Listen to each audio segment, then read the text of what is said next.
Jaya Radha Madhava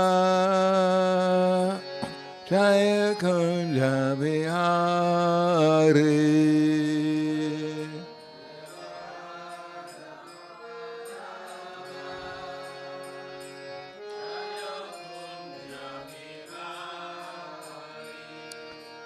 Jaya Radha Madhava Jaya Kunja Bihari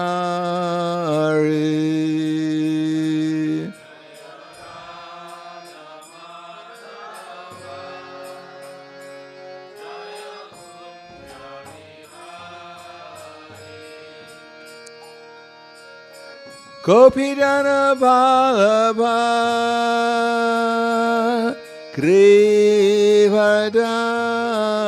Grivadari Jaya Grivadari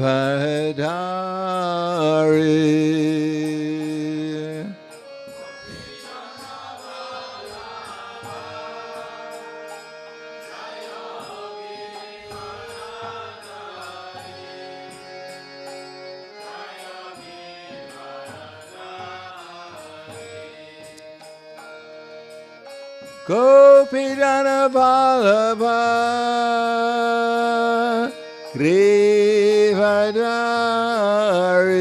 Grivadari Jaya Grivadari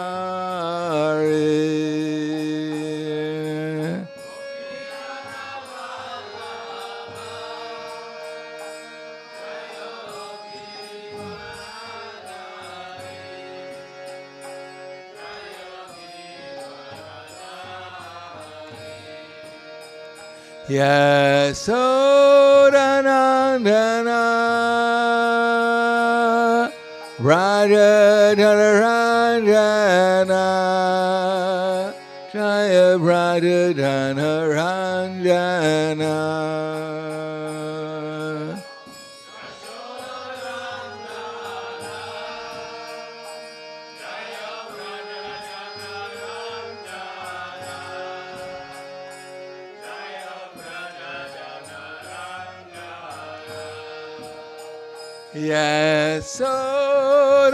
Yasodanandana Raja Dhanaranjana Jaya Raja Dhanaranjana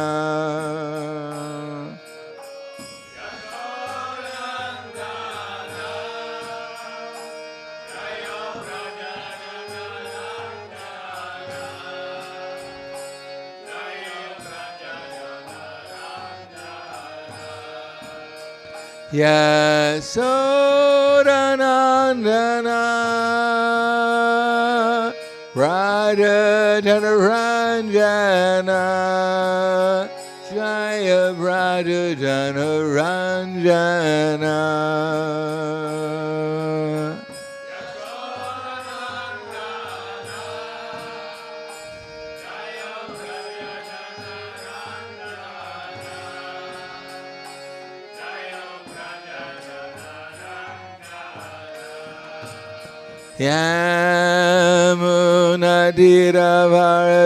Yamunadiravarachari Jaya Kunja Bihari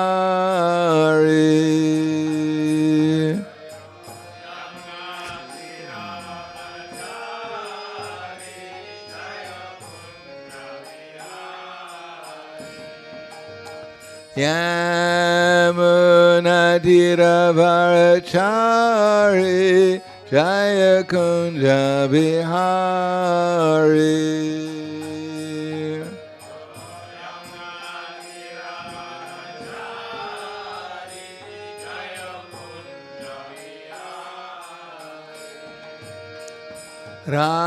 Radha Madhava Jaya Kunja Bihari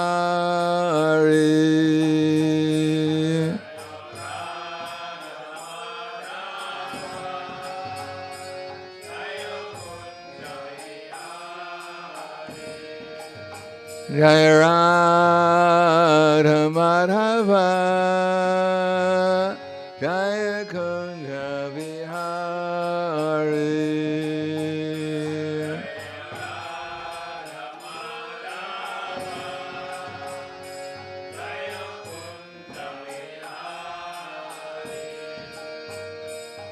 Gopi Jana Vallabha Girivardhari Jaya Girivardhari.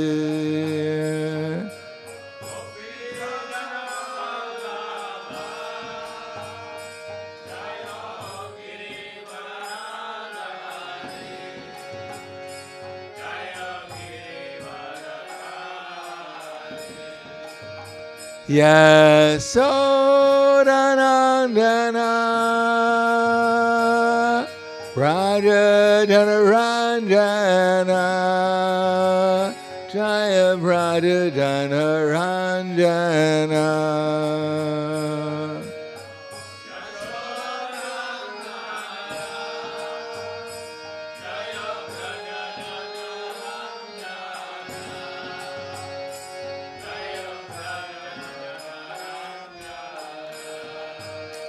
Yasodanandana Raja Janaranjana Jaya Raja Janaranjana.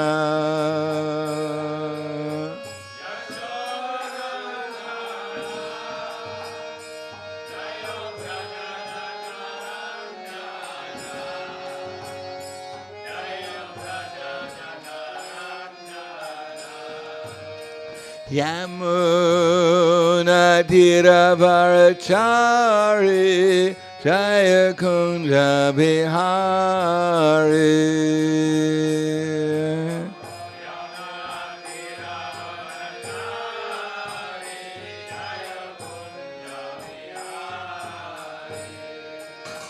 Yamuna Tiravarachari Jaya Kunja Vihari.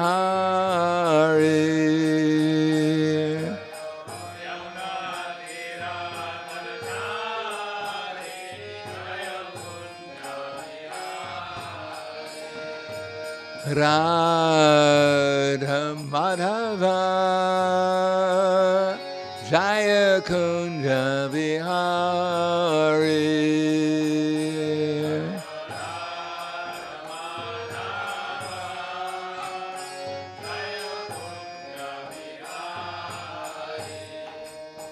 Jaya Radha Madhava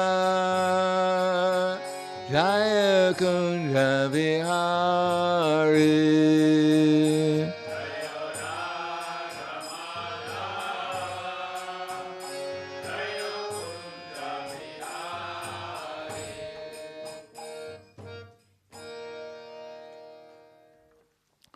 Jayam Vishnupad Paramahansa Varvadakacharya Asadhara Sadushi Shiman. His Divine Grace Shali Sri Bhaktivedanta Swami Raj Srila Prabhupada Ki Jai. Gaur Premanande Hariva Slava Zarani Bhakta Slava Shri Guru Shri Garangi. Namo Vishnu Vidaya Krishna Prasthaya Bhute Srimati Bhaktivedanta Swami Tenamane. Namaste Saraswati Deve Gauravani Vicharane Nirvishesha Srinivadi Paskatyade Siddharne.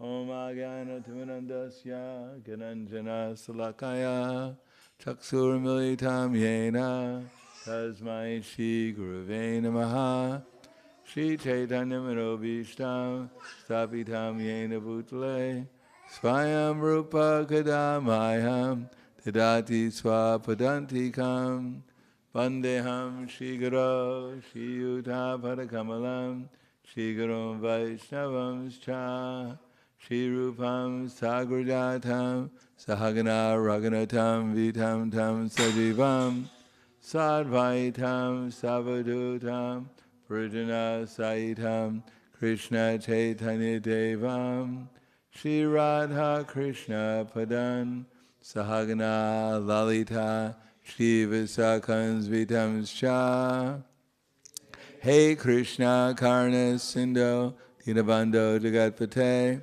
Gopesha Gopika Kanta Radha Kanta Namostute Tapta Kanchena Gaurangi Radhe Vrindavaneshwari Prishuvanu Sudadevi Pranamami Hari Priye Vanchakapa Trubhyascha Kripa Sindhu Vyevacha Patitanam Bhavanevyo Vaishnavevyo Namo Namaha Shri Krishna Chaitanya Pranitananda Shri Advaita Gadadhar Shivasadi Gaur Bhaktivinoda Hare Krishna Krishna Krishna Hare Hare Hare Rama Rama Rama Hare Hare Om Namo Bhagavate Vasudevaya Om Namo Bhagavate Vasudevaya Om Namo Bhagavate Vasudevaya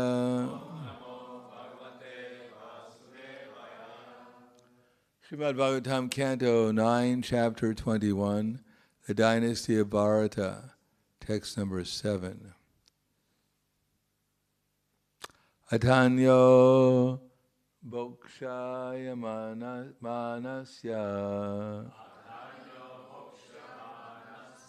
Vibhaktasya Mahipate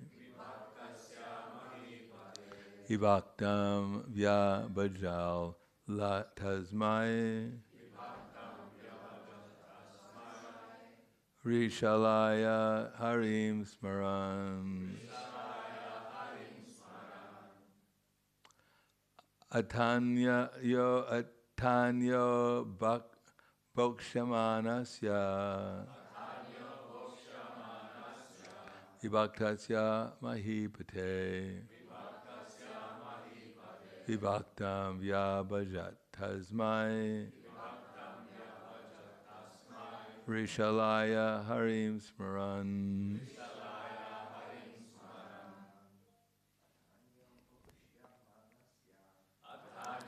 Dharmanasya Nayadasya Mahipate Vibhaktasya Mahipate Harim Smaran Atayo Bhakshamanasya Vibhaktasya Mahipate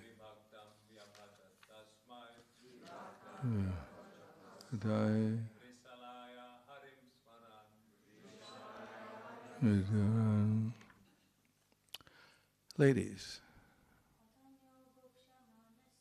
Tayo Bhakshamanasya Tasya Mahipate Vibhaktam Vyabhajat Tasmai Smaran Ata thereafter Anya another guest Bhakshamanasya who was just about to eat Vibhaktasya while setting aside the share for the family Mahipate of the king Vibhaktam the food allotted for the family Vyabhajat he divided and distributed Tasmai unto him Rishalaya unto a Shudra Harim the Supreme Personality of Godhead Smaran remembering. Translation and purport by His Divine Grace A.C. Bhaktivedanta Swami Srila Prabhupada. Thereafter, having divided the remaining food with his relatives, Ranti Deva was just about to eat his own share when a Shudra guest arrived. Seeing the Shudra in relationship with the Supreme Personality of Godhead, King Ranti Deva gave him also a share of the food. Report, because King Ranti Deva saw everyone as part of the Supreme Personality of Godhead, he never distinguished between the Brahmana and the Shudra, the poor and the rich. Such equal vision is called Samadarshana, Pandita Samadarshana, One who has actually realized the Supreme Personality of Godhead is situated in everyone's heart, and that every living being is part of the Lord, does not make any distinction between the Brahmana and the Shudra, the poor, Daridra, and the rich, Dani. Such a person sees all living beings equally, treats them equally without discrimination. Namo Vishnu Padaya Krishna Prasthaya Bhutaya Srimate Bhaktivedanta Swami Namane Namaste Saraswatam Deve Gauravani Vicharane Nirvishesha Srinivadi Paskyadyade Satarane. Spiritual life also means relationship. And there are different levels of relationship. There is the relationship when one is trying to elevate oneself out of the material consciousness, and at least for progress. There's also, of course, the relationship when one is completely absorbed in the material modes of nature, and then one sees everything as an object of exploitation, either grossly or subtly. And when one comes to the platform of trying to get out of material consciousness, one gradually is able to understand things or see things in a different way by practice of regulated principles.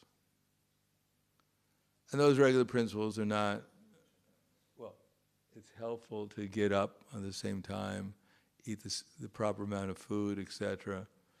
But above that, Chanakya Pandit says, Matrivat paradareshu, paradvareshu lostravat, atmavat sarvabhuteshu, yakpashyati sapanditaha.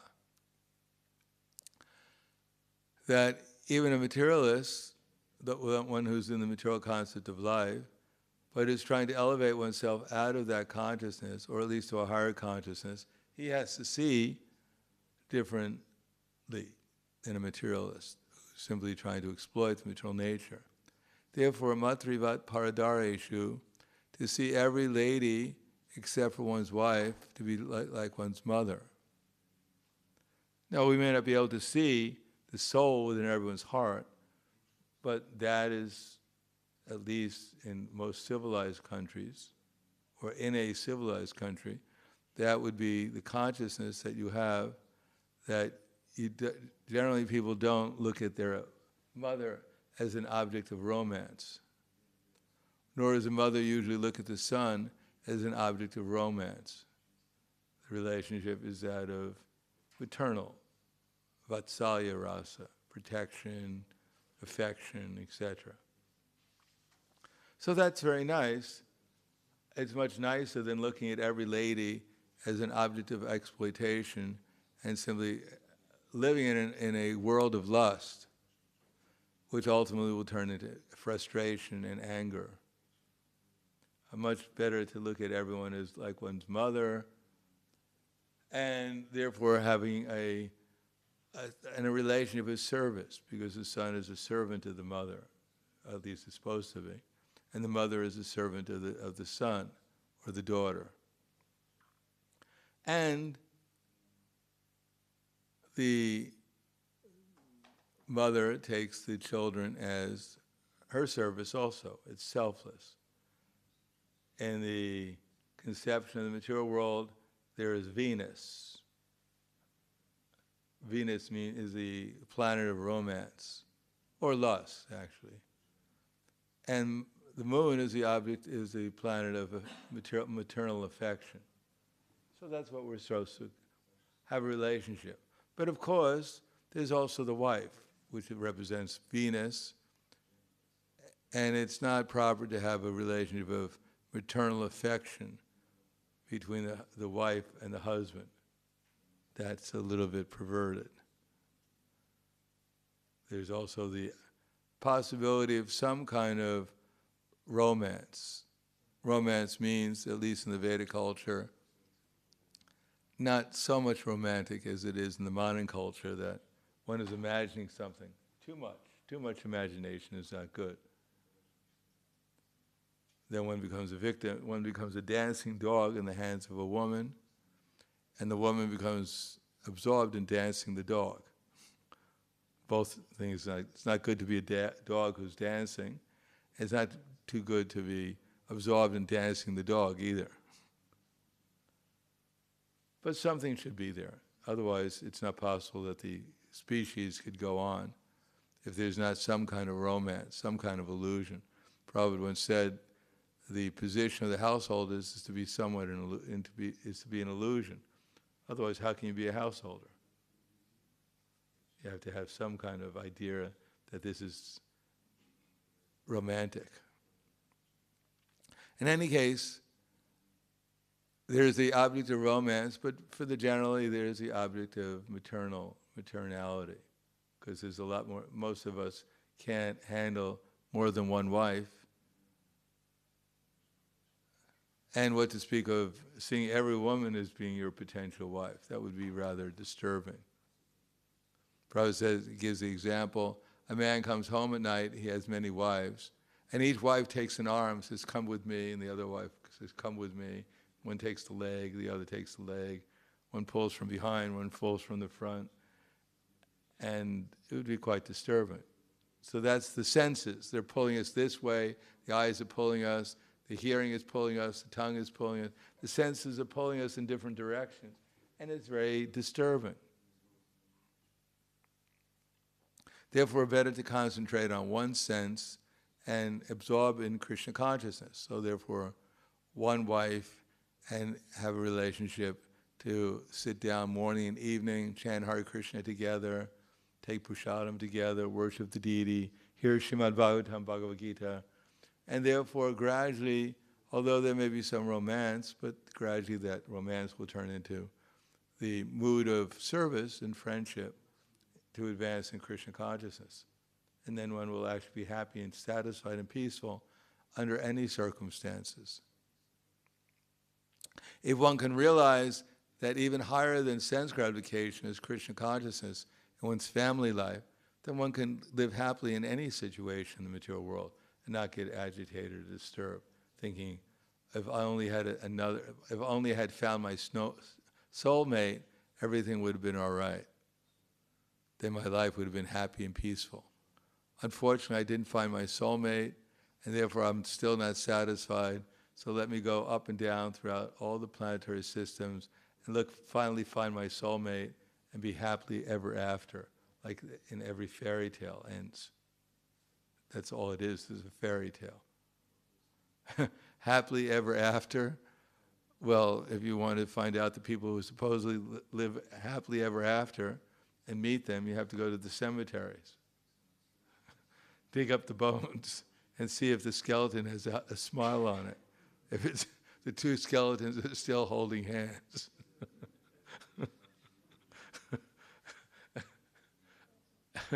And they're happily ever after.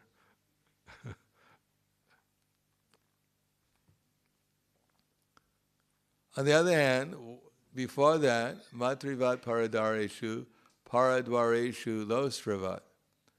To get a happily family life, family life, according to the Bhagavatam, not according to me, deha patya kala tradishu atmas haneshva satsupi. All the eating, sleeping, mating, defending, all the big endeavor is all meant to simply try to survive for the most part. Because there's happiness in eating and sleeping and mating, defending, but it's insignificant. The real anxiety, the real problem is, how am I going to live here? How am I going to survive?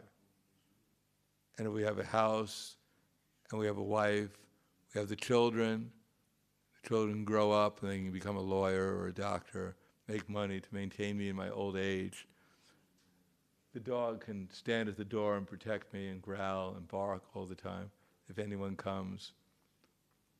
My wife can scratch and bite like anything. So I feel protected in my family life. That the Yamadutas come and my dog will jump on them. My wife will bite them. My children will protect me. So this is the whole endeavor, somehow or another, have this body survive. Although it doesn't survive even for a moment, keeps on changing, but still we're attached. We hope because we don't know anything else. We're in ignorance. We don't know that Nate Vidu Swartagatim He Vishnu. We're not 100% convinced, at least, that the goal of life is to obtain Krishna, because we haven't tasted Krishna consciousness. But at least theoretically, we have to accept this platform. And when we see ladies, think of them as our mother rather than as a possible wife or a romantic partner. See that the men as objects of our affection and service in a paternal way. And see everyone else's property except for one's own as being like garbage in the street. Not think if I had more material energy, then I'd become more happy. But think, if whatever energy I have, if I utilize it properly, then that's my perfection.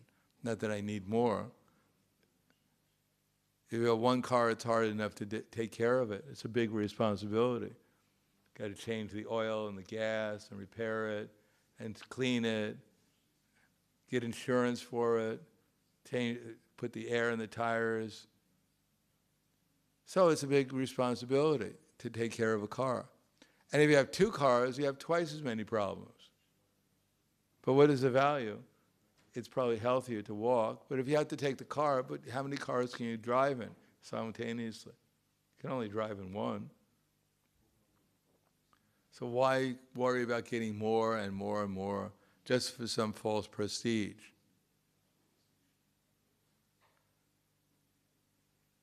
If you have a bicycle and you can go to your place, or you can walk, then you don't have to worry about all the other things all the other entanglements, just to go somewhere that you get from getting a vehicle or a bigger vehicle, more expensive one, a bigger one, a faster one. They've done a study and they've shown that the amount of energy and money you have to spend if you want to walk, say, from here to India, or if you want to fly, or if you want to take the train, or you want to take the bus, ultimately it's about the same amount of energy.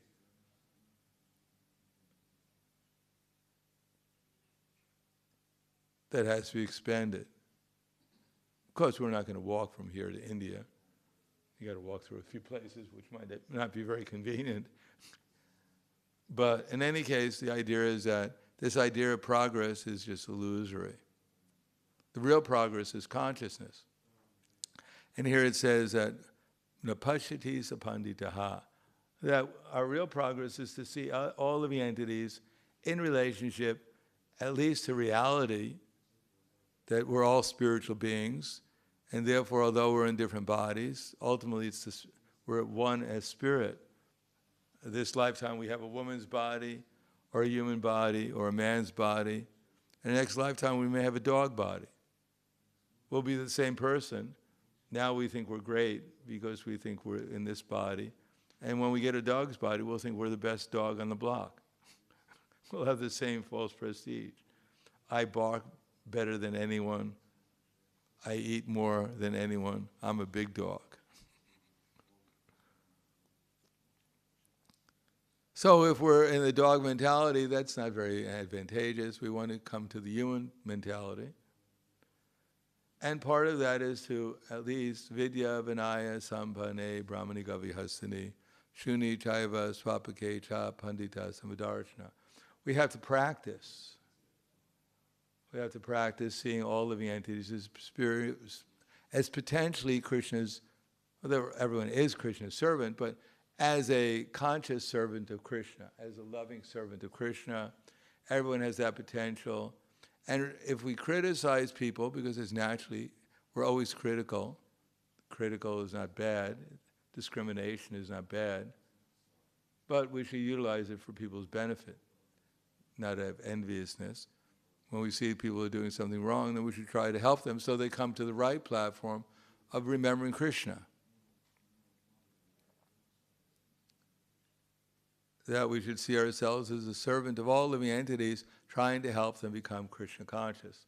That's Chaitanya Mahaprabhu's order, Yari Deka Tarikaha, Krishna Upadesh, Amara Aga Gurahana Taridesh. Whoever we meet, we should try to help them become Krishna conscious, and that way become a guru. Not that, there's 90 gurus in ISKCON. and that I can't become a guru because I'm a woman, I can't be a guru. But we have our movement, we're going to make women gurus.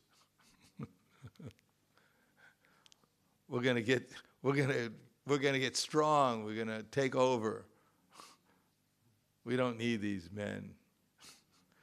And the men say, no, this is a shastric, women shouldn't be gurus.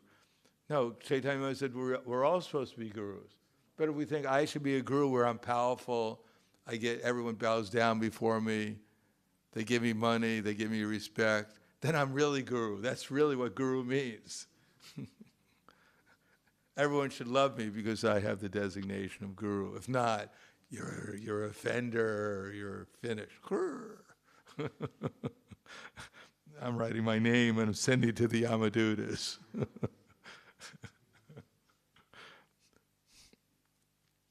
No, actually, guru means one who tries to help others become Krishna conscious. That's actually guru.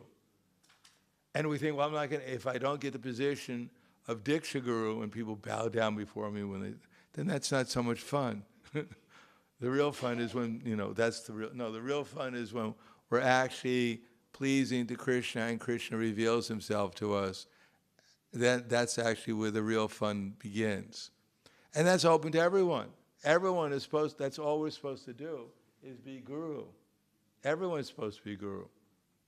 If the dog could understand it, we'd train them to become a guru also. Unfortunately, they bark a lot, but they don't understand very much. So everyone has only one service in this world, is to help others become Krishna conscious, with their body, with their mind, and their words. And although we may not be so expert, we're being trained to become a little better at it than we were before, that's all. So everyone should take that responsibility. Otherwise, we're just being lazy. That's why we don't mind, you're a guru, it's all your responsibility. You're a Diksha Guru, it's all your responsibility. Anything goes wrong, it's your fault. I'm innocent. I'm just a normal, everyday, fallen soul. Don't expect much out of me. Don't blame me, I'm just, No, that's absurd. None of us are, that's who we are. We're a soul, we're obviously an illusion, but we're supposed to get out of illusion. Not that I'm officially designated as a non-guru, as person in illusion, and anything I do wrong, it's just normal for me. But we expect you to do something right. You're supposed to save me. And if you don't, you're a rascal. You're a pretender. I'm simply an innocent victim, part of the material energy, and it's your job to save me, although somehow or another. Give me your blessings. Of course, most people, blessings, money's flowing. You're not so good at money, at least health, the other hand, health. No, the blessings, we're supposed to bless ourselves and others by telling them about Krishna, by trying to help them in some way, whoever we meet, not only the people on the outside, look at all these fallen souls on the outside, let me give them a book or chant Hare Krishna to them, because they're fallen, I'm a savior. I'm out here to save the world. And anyone who doesn't want to be saved, they're going to hell. What can I do? They deserve it. They're offending a great devotee, me. Stop, you rascal. What do you mean you don't stop? Hell, you're going to hell. I'm sending you to Yamaraj. No, we're simply out there we're trying to be merciful to others and merciful to ourselves. That's why we're there. That's why we're anywhere we meet. Not that we go out in book distribution and now I'm the savior. We come back to the temple and now I'm something else other than the savior. Now I'm the competitor. Now I'm going to fight with all these other people in the temple to become the best devotee. Do you know who I am? Do you know how many books I distributed? Do you know what my position is? Bow down, devotee. I have some reason in the back of my mind why I'm better than you. And I'm going to guard that reason for the rest of my existence. So I don't feel myself the lowest servant here. No, I'm going to become the highest servant.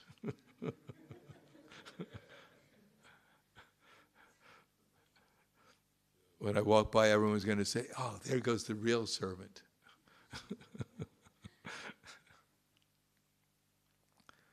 No, we actually have to develop the mood of servant, even in the temple. Even when we meet, oh, there's that devotee. They never like me. They don't like the way I sing. They don't like the way I chant. They don't like the way I cook. They don't like anything about me. I don't like them either. It's reciprocal. We have a real intimate relationship going on. Whenever I see them, I get disgusted and angry. Because they don't know who the real devotee in the temple is. Therefore, we have only bad wishes for them. Because they deserve it. No, we have to develop the proper attitude towards everyone we look at. And if we don't, we have to analyze, what is our attitude? What are we thinking? Is it real? Is it just Maya just covering us and giving us some false conception of what our relationship is? And if we do that, we analyze our consciousness and try to develop a service attitude, try to see things, how I can help, assist this devotee, then we make some progress in spiritual life, in real spiritual life. As it says, Archam eva harye, pujam yakshariye hate, eta daneshu chaneshu, sabhakta prakrita smritaha. Archam eva harye. When we see the deities, hopefully anyone who's aspiring to become a devotee, they offer some respect. Most of us don't come to the temple and start criticizing the deities. I hope not. My dear deities, you're always smiling. There must be something in the back of your mind. Why are you so happy? I'm miserable. Are you happy to see me as miserable? Is that why you're happy? Most of us don't come to the temple with that attitude. We understand Krishna is happy because he's Krishna conscious. So Archam eva harya, pujam yakshariye. So therefore, generally speaking, we're favorable when we see Krishna, and even very elevated devotees like Prabhupada. We offer flowers to Prabhupada, and we think, well, today I'm not going to offer you a flower, Prabhupada, because I don't like you today. No, we offer the flower because to the most elevated devotees and to Krishna, we generally offer respect, those who are aspiring to become a devotee.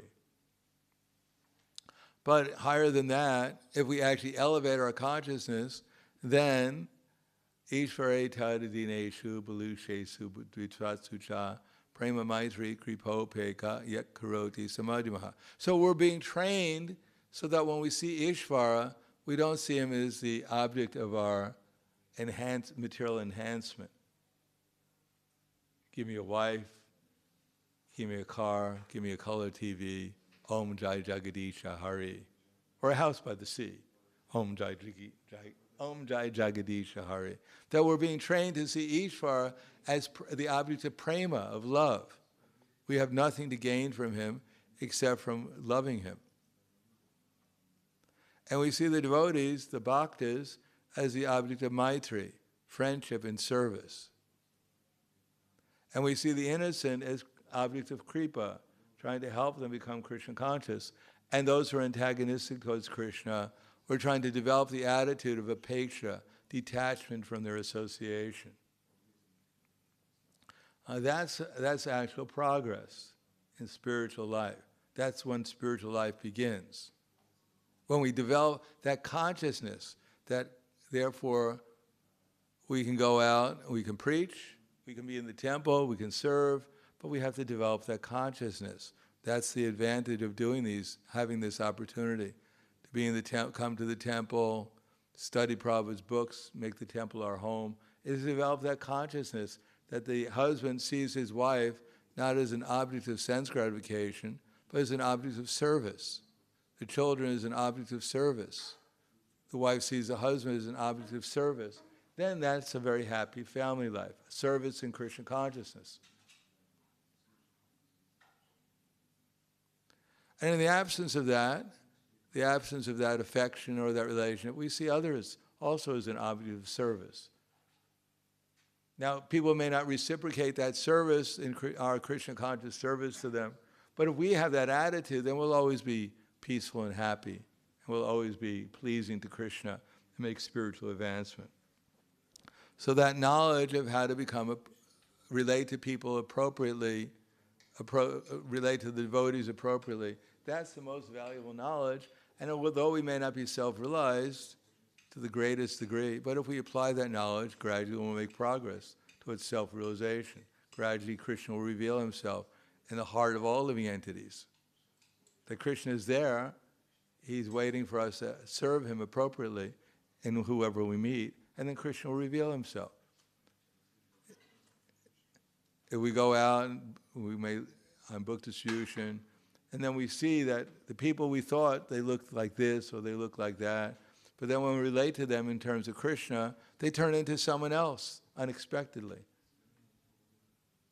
And similarly, even with the devotees, if we treat the devotees appropriately, they'll turn into something else also than what we expect.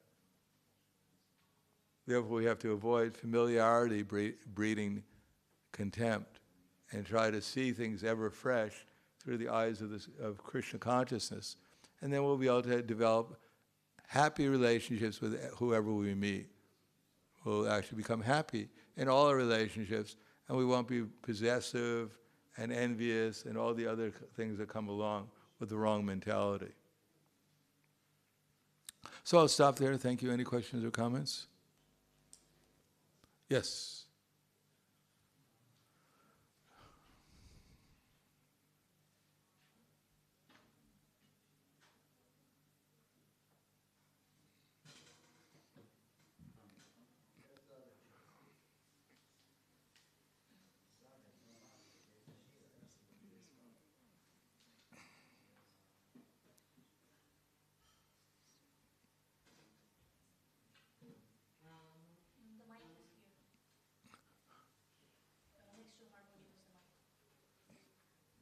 Right here.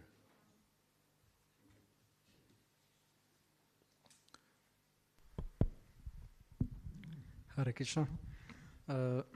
You mentioned that the senses are dragging in all directions, and sometimes I wonder just to for our basic needs that we maintain this body and soul together. How can we distinguish that something is not that basic, but the mind tell us so that it is? We have to judge it according to what's practical. For instance, if we eat, it's not a good idea to sleep for 3 hours after we eat. The idea of eating is not to go into samadhi. We don't eat our way into samadhi. So we eat, and then we should feel that we should get energy from the eating. That's why we're eating, to get energy to serve Krishna with. Similarly with eating, sleeping. Sleeping is not meant so we take our next birth as a bear. We hibernate for 6 months. We're not practicing to do that. We're sleeping so we get the energy to serve Krishna. So we have to judge whether or not by these activities I'm actually developing, getting the empowered to do better service or not. So it's good to connect every activity, and you think these needs with Krishna. And that's the purpose of every activity, is to connect with. That's called yoga. Connect ourselves with Krishna, even through eating, sleeping, even mating.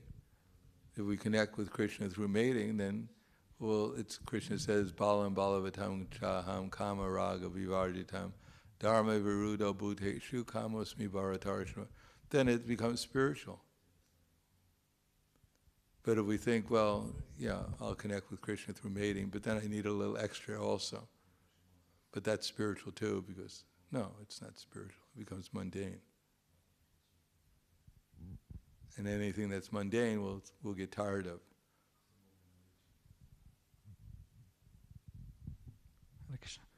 One question. Yeah. You mentioned also that we should analyze our thoughts sometimes. All the time. All the time, yeah. Yeah. And yeah, I notice with myself that sometimes some thoughts pops up, but like maybe judging someone, but then eventually sometimes I catch myself with this and I'm thinking that that's just not me. That what should we do at that point? Find out who you are and do the appropriate thing. Think the appropriate thing. We're not, if some thought comes to our mind and we accept it, we're not obliged to keep on accepting it. We should replace it with something superior, with a Krishna conscious perspective. Then we won't be disturbed by that thought. So even we're making our whole life is a mistake. But if we make some correction, then our life will become correct. We're making mistakes all the time, but now we have to correct them, that's all. This is a hospital where all kinds of sick people come to get cured.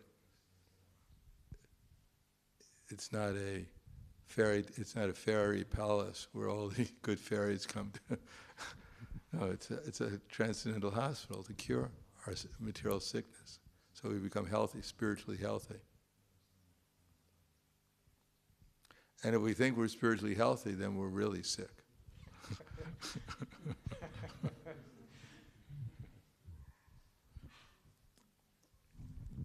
Anything else? Yes. Hare Krishna, thank you for the lecture. So you were speaking about relationships, and sometimes we see devotees fighting or not having such good relationships. So what can we ourselves do to not be caught in the middle of that? Or if step aside. What if we are already kind of caught in the middle of that? How should we respond then? Duck.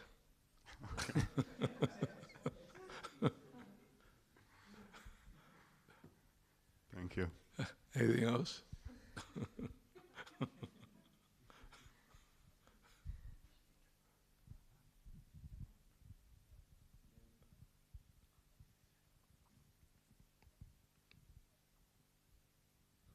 Yeah, there's a question on the internet from bhakti-yoga Tilburg. Hare Krishna Maharaj, thank you for the lecture. Question: how to combine not looking down on others and at the same time becoming detached from their association? No, we have to have transcendental discrimination, but that doesn't mean enviousness. We have to understand who we can associate with, who we can serve properly, and who, by associating with them, our service may diminish. So we have to be discriminating. But it's not that we hold everyone at fault because I can't serve them properly. It means we have to judge our power. Prabhupada gives the example of the big fire and the little fire. If you have a big fire, you can put in any amount of wood and the fire blazes even more. But if you have a small fire and you put in too much wood, the fire will go out. So we have to judge things in order to understand what is my power to serve and whether I can help the person or I'll myself will find myself in difficulty by such association. Rather than help them, I'll actually impede my own progress. But when we give up, when we don't associate with people, still, if they're devotees, at least we respect them within our mind, but we don't associate with them intimately. Not necessarily only due to their fault, but due to my lack of spiritual advancement too. Is that right? Oh, that's from Tilburg. Okay. Anything else? Yes. Hare Krishna, you also mentioned that men should look every other woman as mom and except your partner. But I'm just... Except for your wife. Yeah. Yeah. And I just wondering if you help me to clear out regarding the age of various women.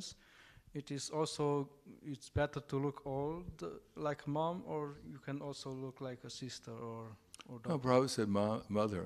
That's Mother, Matrivat okay. Paradaresha. Otherwise, in this age, everything is so perverted, you never know what's going to happen. Okay, thank you. Thank you for clarification. Anything else? Khwala Grantaraj Srimad Bhagavatam Ki Jai, Srila Prabhupada Ki Jai, Gaur Premanande.